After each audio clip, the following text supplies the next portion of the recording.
you sleep. We've been reading the book of Genesis, and this evening we're going to begin with Genesis chapter 14.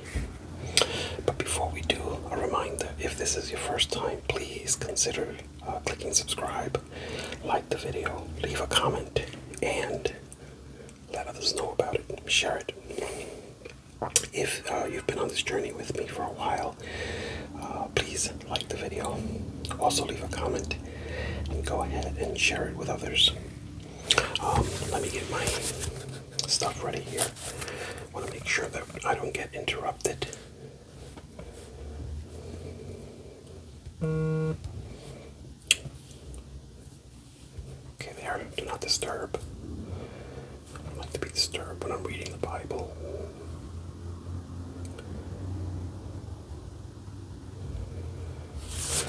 Alrighty, so I hope you're all doing well,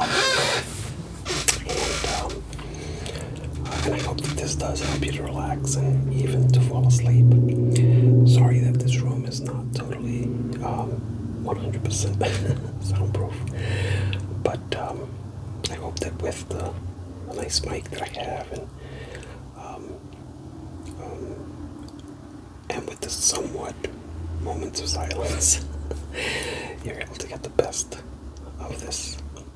So, without further ado, lay back, relax, close your eyes, and focus on your breathing. I call this the basics of life. Your breathing. Inhale and exhale. Inhale and exhale. All the way out. Keep it circular, meaning don't pause when you inhale or exhale. In and out. Slow your breathing. Try to feel your heart rate.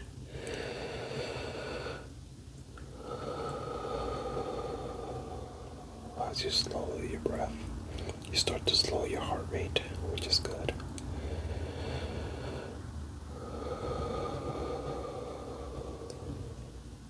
Try to relax.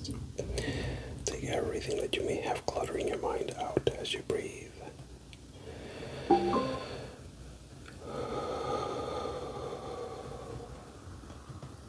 Feels good, doesn't it? Let's begin. Genesis chapter 14.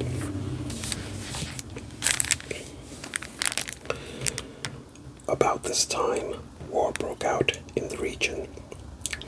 King Amraphel of Babylonia, King Arioch of Elazar, King Chedorlaomer of Elam, and King Tidal of Goim fought against King Bera of Sodom, King Bersha of Gomorrah, King Shinab of Admah, King Shemabir of Zeboim, and the king of Bela, which is also called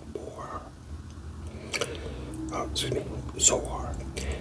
That's a heck of a battle. This second group of kings joined forces in Siddim Valley. That is the valley of the Dead Sea. Siddim Valley. For 12 years they had been subject to King Chedorlaomer, but in the 13th year they rebelled against him. 1 year later, Chedorlaomer and his allies arrived and defeated the Raphites at Ashtaroth Karnaim, the Zuzites at Ham, the Emites at Shaveh Kiriathaim, and the Horites at Mount Zair, as far as El Paran at the edge of the wilderness. Then they turned back and came to Mishpat, which is now called Kadesh, and conquered all the territory of the Amalekites, and also the Amorites living in Hazazon Tamar. These are all mouthfuls. I hope I'm doing it justice. terrible kings of Sodom, Gomorrah, Admah, Zeboim, and Bela, which again is also called Zoar, prepared for battle in the valley of the Dead Sea. They fought against King Kedorlaomer of Elam, King Tidal of Goim, King Amraphel of Babylonia, and King Arioch of Elasar. 4 kings, basically against 5. As it happened, the valley of the Dead Sea was filled with tar pits, and as the army of the kings of Sodom and Gomorrah fled, some fell into the tar pits, while the rest escaped into the mountains. The victorious invaders then plundered Sodom and Gomorrah and headed for home, taking with them all the spoils of the war and the food supplies.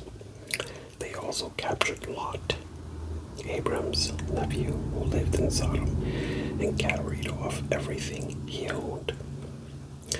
But one of Lot's men escaped and reported everything to Abram, the Hebrew, who was living near the oak grove belonging to Mamre, the Amorite. Mamre and his relatives Eshcol and Aner were Abram's allies. When Abram heard that his new nephew Lot had been captured, he mobilized the 318 trained men who had been born into his household. Then he pursued Kedorlaomer, that's the king, pursued Kedorlaomer's army until he caught up with them at Dan. There he divided his men and attacked during the night. Kedorlaomer's army fled, but Abram chased them as far as Hobah, north of Damascus. Abram recovered all the goods that had been taken, and he brought back his nephew Lot with his possessions and all the women and other captives. After Abram returned from his victory over Kedorlaomer and all his allies, the king of Sodom went out to meet him in the valley of Shaveh. That is also called the King's Valley. And Melchizedek, the king of Salem, and the priest of God Most High, brought Abram some bread and wine. Melchizedek blessed Abram with this blessing. He said, "Blessed be Abram by God Most High, creator of heaven and earth. And blessed be God Most High, who has defeated your enemies for you." Then Abram gave Melchizedek 1/10 of all the goods he had recovered. The king of Sodom said to Abram, "Give back my people who were captured, but you may keep for yourself all the goods you have recovered." Abram replied to the king of Sodom, "I solemnly swear to the Lord God Most High, creator of heaven and earth, that I will not take so much as a single thread or sandal thong from what belongs to you. Otherwise you might say, I am the one who made Abram rich. I will accept only what my young warriors have already eaten, and I request that you give a fair share of the goods to my allies, Aner, Eshcol, and Mamre." Genesis chapter 15. Sometime later, the Lord spoke to Abram in a vision and said to him, "Do not be afraid, Abram, for I will protect you, and your reward will be great."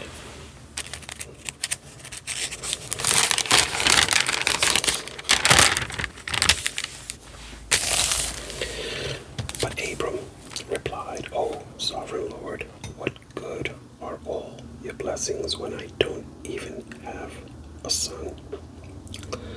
Since you've given me no children, Eliezer of Damascus, a servant in my household, will inherit all my wealth. You have given me no descendant of my own, so one of my servants will be my heir." Then the Lord said to him, "No, your servant will not be your heir, for you will have a son of your own who will be your heir. Then the Lord took Abram outside and said to him, Look up into the sky and count the stars if you can. That's how many descendants you will have. Wow. And Abram believed the Lord, and the Lord counted him as righteous because of his faith. Then the Lord told him, I am the Lord who brought you out of Ur of the Chaldeans to give you this land as your possession. But Abram replied, O sovereign Lord, how can I be sure that I will actually possess it? The Lord told him, Bring me a 3-year-old heifer, a 3-year-old female goat, a 3-year-old ram, a turtle dove, and a young pigeon. So Abram presented all these to him and killed them. Then he cut each animal down the middle and laid the halves side by side. He did not, however, cut the birds in half. Some vultures swooped down to eat the carcasses, but Abram chased them away. As the sun was going down, Abram fell into a deep sleep, and a terrifying darkness came down over him. Then the Lord said to him, You can be sure that your descendants will be strangers in a foreign land, where they will be oppressed as slaves for 400 years. But I will punish the nation that enslaves them, and in the end they will come away with great wealth. As for you, you will die in peace and be buried at a ripe old age. After 4 generations, your descendants will return here to this land, for the sins of the Amorites do not yet warrant their destruction. After the sun went down and darkness fell, Abram saw a smoking firepot and a flaming torch pass between the halves of the carcasses. So the Lord made a covenant with Abram that day and said, I have given this land to your descendants, all the way from the border of Egypt to the great Euphrates River, and the land now occupied by the Kenites, Kenizzites, Cadmonites, Hittites, Perizzites, Raphites, Amorites, Canaanites, Girgashites, and Jebusites. It's a mouthful too, but I think I did it justice. Genesis chapter 16. Now Sarai, Abram's wife, and by the way, I think you all know that both Abram is also known as Abraham, and in some of the translations, and Sarai, his wife, is also known as Sarah. Okay, just in case, no confusion. Anyway, Genesis chapter 16. Now Sarai, Abram's wife, had not been able to bear children for him, but she had an Egyptian servant named Hagar. So Sarai said to Abram, The Lord has prevented me from having children. Go and sleep with my servant. Perhaps I can have children through her. And Abram agreed with Sarai's proposal. So Sarai, Abram's wife, took Hagar, the Egyptian servant, and gave her to Abram as a wife. And this happened 10 years after Abram had settled in the land of Canaan, by the way. So Abram had sexual relations with Hagar, and she became pregnant. But when Hagar knew she was pregnant, she began to treat her mistress, Sarai, with contempt. Then Sarai said to Abram, This is all your fault. I put my servant into your arms, but now that she is pregnant, she treats me with contempt. The Lord will show who's wrong, you or me. Abram replied, Look, she is your servant, so deal with her as you see fit. And Sarai treated Hagar so harshly that she finally ran away. The angel of the Lord found Hagar beside a spring of water in the wilderness, along the road to Shur. The angel said to her, Hagar, Sarai's servant, where have you come from, and where are you going? I'm running away from my mistress Sarai, she replied. The angel of the Lord said to her, return to your mistress and submit to her authority. Then he added, I will give you more descendants than you can count. Interesting. And the angel also said, you are now pregnant and will give birth to a son. You are to name him Ishmael, which means God hears. For the Lord has heard your cry of distress. This son of yours will be a wild man and untamed as a wild donkey.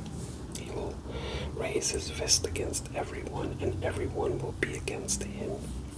Yes, he will live in open hostility against all his relatives.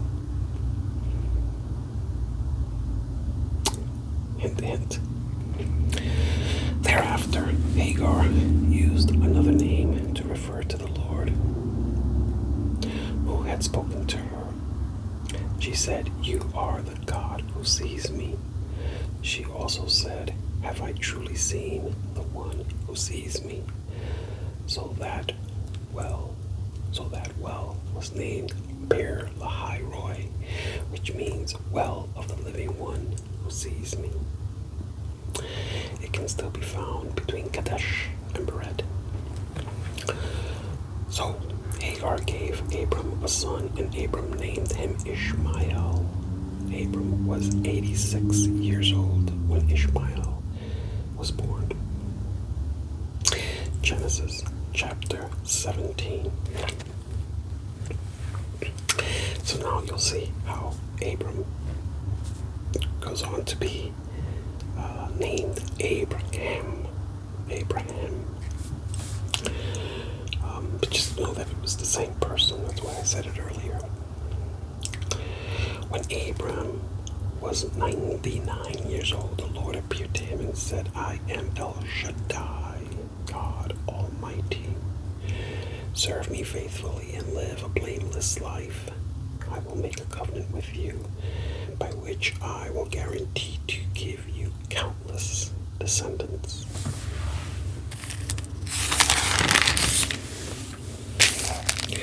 At this, Abram fell face down on the ground. And then God said to him, this is my covenant with you. I will make you the father of a multitude of nations. What's more, I am changing your name. It will no longer be Abram. Instead, you will be called Abraham, for you will be the father of many nations. I will make you extremely fruitful. Your descendants will become many nations, and kings will be among them. I will confirm my covenant with you and your descendants after you, from generation to generation. This is the everlasting covenant. I will always be your God and the God of your descendants after you. And I will give the entire land of Canaan, where you now live, as a foreigner, to you and to your descendants. It will be their possession forever, and I will be their God. Then God said to Abraham, your responsibility is to obey the terms of the covenant.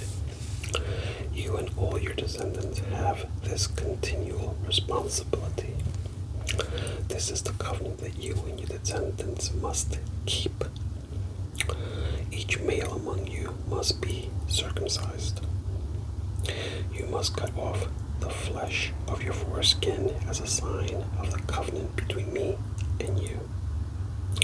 From generation to generation, every male child must be circumcised on the 8th day after his birth. This applies not only to members of your family, but also to the servants born in your household, and the foreign-born servants whom you have purchased. All must be circumcised. Your bodies will bear the mark of my everlasting covenant. Any male who fails to be circumcised will be cut off from the covenant family for breaking the covenant. Now remember when I said Sarai was Sarah. Well, here's when she is named Sarah. Then God said to Abraham regarding Sarai, your wife, her name will no longer be Sarai. From now on, her name will be Sarah, and I will bless her and give you a son from her. Yes, I will bless her richly, and she will become the mother of many nations. Kings of nations will be among her descendants. Then Abraham bowed down to the ground, but he laughed to himself in disbelief. How could I become a father at the age of 100? He thought. And how can Sarah have a baby when she is 90 years old? So Abraham said to God, may Ishmael live under your special blessing. Listen carefully. But God replied, no. Sarah, your wife, will give birth to a son for you. You will name him Isaac. And I will confirm my covenant with him and his descendants as an everlasting covenant. As for Ishmael, I will bless him also, just as you have asked. I will make him extremely fruitful and multiply his descendants. He will become the father of 12 princes, and I will make him a great nation. But my covenant will be confirmed with Isaac, who will be born to you and Sarah about this time next year. When God had finished speaking, he left Abraham. On that very day, Abraham took his son Ishmael and every male in his household, including those born there and those he had bought. And then he circumcised them, cutting off their foreskin, just as God had told him. Ouch.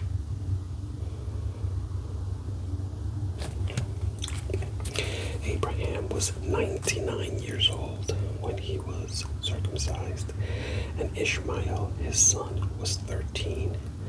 But Abraham and his son Ishmael were circumcised that same day, along with all the other men and boys of the household, whether they were born there or bought as servants. All were circumcised with him. Genesis chapter 18. The Lord appeared again to Abraham near the oak grove belonging to Mamre.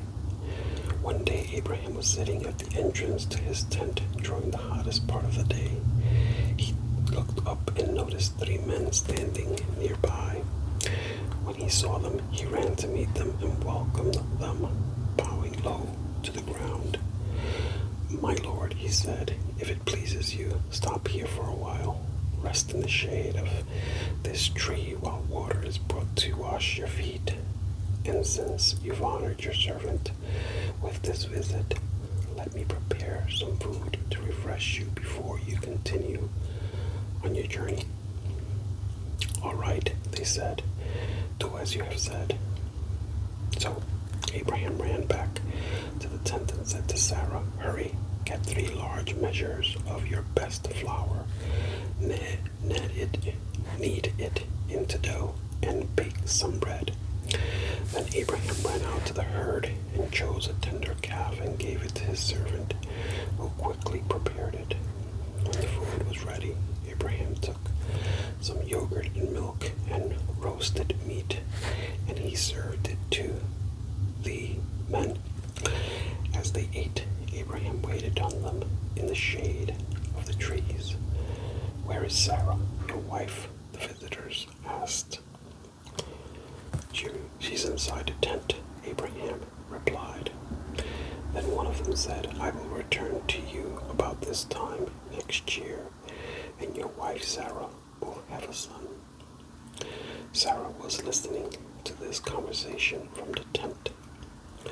Abraham and Sarah were both very old by this time, and Sarah was long past the age of having children. So, she laughed.